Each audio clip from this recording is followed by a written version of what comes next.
So welcome to the second video of our Java playlist. In this video, we are going to learn what is Java. So let's begin. So Java is a versatile object-oriented programming language developed by James Gosling and his team at Sun Microsystems in 1995. It is designed to be platform independent, meaning the Java program can run on any device. So for running a Java program, you need some tools that is provided by the JDK. JDK means Java Development Kit. You have to download JDK from your browser. Just go on to your browser and search there, download Java, and then you have to download this JDK, that is Java Development Kit. This Java Development Kit comprises of some components like tools for like compilers and debuggers and JRE, that is Java Runtime Environment. This Java Runtime Environment contains the JVM, that is Java Virtual Machine, and some libraries and other components which are required for running a Java file or a Java program.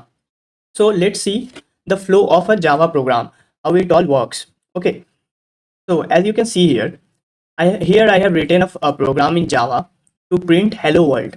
Okay, so what happens? I write this program in a file named demo.java.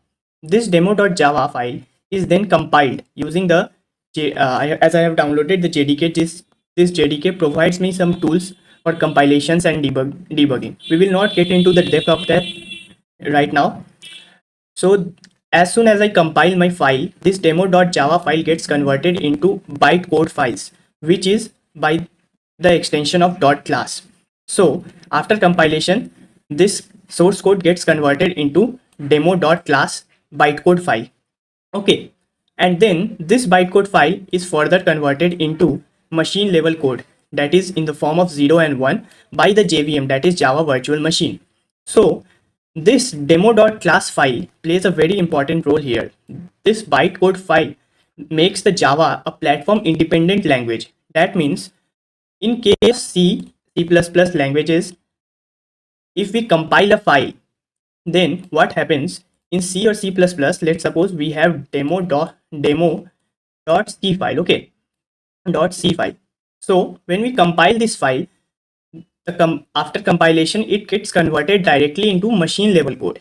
And these machine level codes are machine dependent. That means that these code depend on the operating system. That means this code will be different for Windows. This code will be different for Mac and other operating system. But in Java, this code, the source code is converted into a mediator file, that is the bytecode file. And these bytecode files are not machine independent. These bytecode files are machine independent. So according to the machine, according to your systems, further this bytecode file is converted into machine level language. Okay, and that is done by the JVM. So why it is done?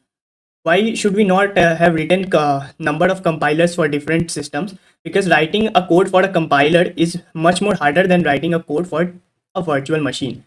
So here in Java, only one time a compiler's code is written by the developers, and for different systems, for different machines, different type of JVM code are written. The code of the JVM are differently optimized according to your system.